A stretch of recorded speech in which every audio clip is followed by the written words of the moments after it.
हाँ जी मिस्टर पेंडू tractor models channel ਨੂੰ subscribe ਕਰੋ ਅਤੇ ਬੈਲ ਦੇ ਆਈਕਨ ਨੂੰ ਪ੍ਰੈਸ ਕਰੋ ਸਾਡੀਆਂ ਲੇਟੈਸਟ ਵੀਡੀਓ ਸਭ ਤੋਂ ਪਹਿਲਾਂ ਵੇਖਣ ਲਈ। ਹਾਂਜੀ ਸਤਿ ਸ਼੍ਰੀ ਅਕਾਲ ਜੀ ਸਾਰਿਆਂ ਨੂੰ। ਤੇ ਅੱਜ ਆਪਾਂ ਚਾਈਨਾ ਵਾਲਾ ਟਰੈਕਟਰ ਯਾਨੀ ਟਰੈਕਸ ਵਾਲਾ ਟਰੈਕਟਰ ਬਣਾਉਣ ਲੱਗੇ ਹਾਂ ਤੇ ਉਹਦੇ ਵਾਸਤੇ ਜੋ ਸਮਾਨ ਆਪਾਂ ਨੂੰ ਚਾਹੀਦਾ ਮੈਂ ਤੁਹਾਨੂੰ ਪਹਿਲਾਂ ਉਹ ਦੱਸ ਦਿੰਦਾ। ਜਿੱਦਾਂ ਕਿ ਤੁਸੀਂ ਇੱਕ ਮਾਡਲ ਵੇਖ ਸਕਦੇ ਹੋ ਸਵਰਾਜ 963 ਦਾ, ਤੇ ਆਪਾਂ ਆਹ ਮਾਡਲ ਯੂਜ਼ ਕਰਾਂਗੇ। ਤੇ ਉਸ ਦੇ ਨਾਲ ਹੀ ਆਪਾਂ ਨੂੰ ਆ ਜਿਹੜੀ ਸਾਈਕਲ ਦੀ ਚੈਨ ਹੁੰਦੀ ਹੈ ਸੈਕਿੰਡ ਹੈਂਡ ਮਿਲ ਜੂਗੀ, ਤੁਸੀਂ ਇਹ ਲੈ ਸਕਦੇ ਹੋ, ਨਹੀਂ ਤਾਂ ਨਵੀਂ ਯੂਜ਼ ਕਰ ਸਕਦੇ ਹੋ। ਵੇਖ ਸਕਦੇ ਹੋ ਚੈਨ। ਤੇ ਇਸ ਦੇ ਨਾਲ ਹੀ ਆਪਾਂ ਨੂੰ ਇਸ ਤਰ੍ਹਾਂ ਦੇ ਗੇਅਰਸ ਦੀ ਲੋੜ ਪਊਗੀ ਛੋਟੇ। ਆ ਵੇਖ ਸਕਦੇ ਹੋ ਤੁਸੀਂ, ਇਹ ਜਿਹੜੇ ਦੋ ਇੱਕੋ ਸਾਈਜ਼ ਦੇ ਹੋਣੇ ਚਾਹੀਦੇ ਸੇਮ, ਜਿੱਦਾਂ ਕਿ ਆਹ ਦੋ ਨੇ ਇੱਕ ਸਾਈਜ਼ ਦੇ ਨੇ ਤੇ ਆਹ ਚਲੋ ਇਹਦੇ ਤੋਂ ਵੱਡਾ ਕੋਈ ਚੱਕਰ ਨਹੀਂ, ਯਾਨੀ ਦੋ ਇੱਕੋ ਸਾਈਜ਼ ਦੇ ਹੋਣੇ ਚਾਹੀਦੇ ਜਿਹੜੇ ਆਪਾਂ ਇਸ ਤਰ੍ਹਾਂ ਅਪੋਜਿਟ ਚਲਾਉਣੇ ਇੱਕ ਇੱਧਰ ਇੱਕ ਇੱਧਰ।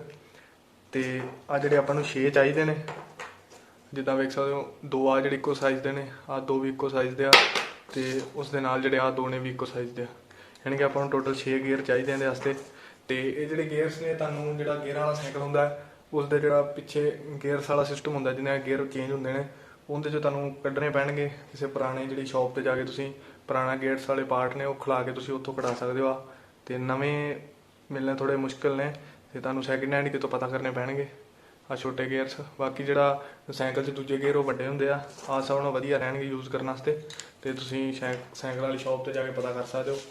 ਤੇ ਉਸ ਦੇ ਨਾਲ ਹੀ ਆਪਾਂ ਜਿਹੜੀ ਮੋਟਰ ਯੂਜ਼ ਕਰਨ ਲੱਗੇ ਆ, ਆਹ ਜਿਹੜੀ ਮੋਟਰ ਹੈ ਗੇਅਰ ਮੋਟਰ ਜਿਹੜੀ ਆਪਾਂ ਪਹਿਲਾਂ ਵੀ ਤਿਆਰ ਕੀਤੀ ਸੀ ਆਪ, ਇਸ ਦੀ ਮੈਂ ਵੀਡੀਓ ਪਾਈਆਂ ਨੇ।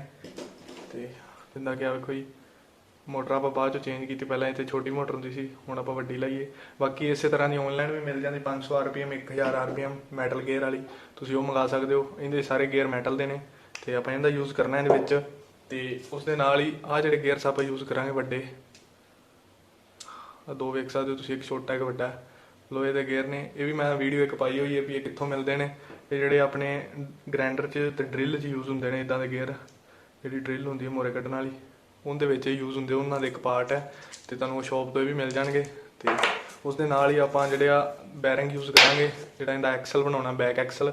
ਤੇ ਬੈਕ ਐਕਸਲ ਵਾਸਤੇ ਆਪਾਂ ਜਿਹੜਾ ਨਟ ਯੂਜ਼ ਕਰਨ ਲੱਗੇ ਹਾਂ ਵੇਖ ਸਕਦੇ ਹੋ ਤੁਸੀਂ, ਆਈ ਥਿੰਕ 2 ਤੋਂ 2.5 ਸੂਤ ਦੇ ਵਿੱਚ 2 ਕੁ ਸੂਤ ਦਾ ਨਟ ਹੈ ਜੀ ਇਹ, ਤੁਸੀਂ ਆਪ ਦੇ ਹਿਸਾਬ ਨਾਲ ਵੇਖ ਸਕਦੇ ਹੋ ਕਿੱਡਾ ਯੂਜ਼ ਕਰਨਾ ਹੈ। ਤੇ ਬੈਰਿੰਗ ਵੀ ਤੁਸੀਂ ਇਸ ਸਾਈਜ਼ ਦਾ ਲੈਣਾ ਜਿਹੜਾ ਕਿ ਇਹਦੇ ਉੱਤੇ ਬਿਲਕੁਲ ਸਹੀ ਫਿੱਟ ਆ ਜੇ, ਜਿੱਦਾਂ ਕਿ ਚੂੜੀਆਂ ਥੋੜ੍ਹੀਆਂ ਸਾਫ਼ ਕਰਕੇ ਤੇ ਬੈਰਿੰਗ ਵਧੀਆ ਤਰੀਕੇ ਨਾਲ ਜਿਹੜਾ ਫਿੱਟ ਆ ਜਾਊਗਾ। ਤੇ 2 ਬੈਰਿੰਗ ਆਪਾਂ ਯੂਜ਼ ਕਰਾਂਗੇ, ਇੱਕ ਇੱਧਰ ਦੋਵਾਂ ਸਾਈਡ। ਤੇ ਬਾਕੀ ਹੋਰ ਤੇ ਕੋਈ ਸਮਾਨ ਇਸ ਤੋਂ ਇਲਾਵਾ ਕੁਛ ਨਹੀਂ ਚਾਹੀਦਾ। ਬਾਕੀ ਜੇ ਅੱਗੇ ਜ਼ਰੂਰਤ ਪਈ ਤੁਹਾਨੂੰ ਮੈਂ ਵੀਡੀਓ 'ਚ ਦੱਸ ਦਾਂਗਾ। ਤੇ ਫਿਲਹਾਲ ਆਪਾਂ ਜਿਹੜੇ ਇਹਦੇ ਮਗਰਾਟ ਵਗੈਰਾ ਲਾ ਕੇ ਤੇ ਆ ਥਾਂ ਖਾਲੀ ਕਰਕੇ ਇੱਥੇ ਜਿਹੜੀ ਆਪਣੀ ਆ ਮੋਟਰ ਫਿੱਟ ਕਰਾਂਗੇ ਸਭ ਨਾਲੋਂ ਪਹਿਲਾਂ, ਜਿੱਦਾਂ ਕਿ ਮੋਟਰ ਤੇ ਉਸ ਦੇ ਨਾਲ ਬੈਕ ਐਕਸਲ ਇਹਦਾ, ਠੀਕ ਹੈ ਜੀ। ਤੇ ਬਾਕੀ ਅੱਗੇ ਤੁਹਾਨੂੰ ਮੈਂ ਦੱਸਦਾ ਡਿਟੇਲ 'ਚ। ਜਿਹੜੇ ਮੇਨ 2 ਗੇਅਰਸ ਆਪਾਂ ਯੂਜ਼ ਕਰਨੇ ਆ ਛੋਟੇ, ਜਿਨ੍ਹਾਂ ਦੇ ਨਾਲ ਆਪਾਂ ਮੋਟਰ ਕਨੈਕਟ ਕਰਨੀ ਹੈ ਇਸ ਤਰ੍ਹਾਂ। ਇੱਕ ਇਸ ਸਾਈਡ ਲੱਗੂਗਾ, ਦੂਜਾ ਇਸ ਸਾਈਡ ਲੱਗੂਗਾ, ਇੱਦਾਂ ਕਰਕੇ ਹੈ ਬੈਕ ਸਾਈਡ 'ਤੇ।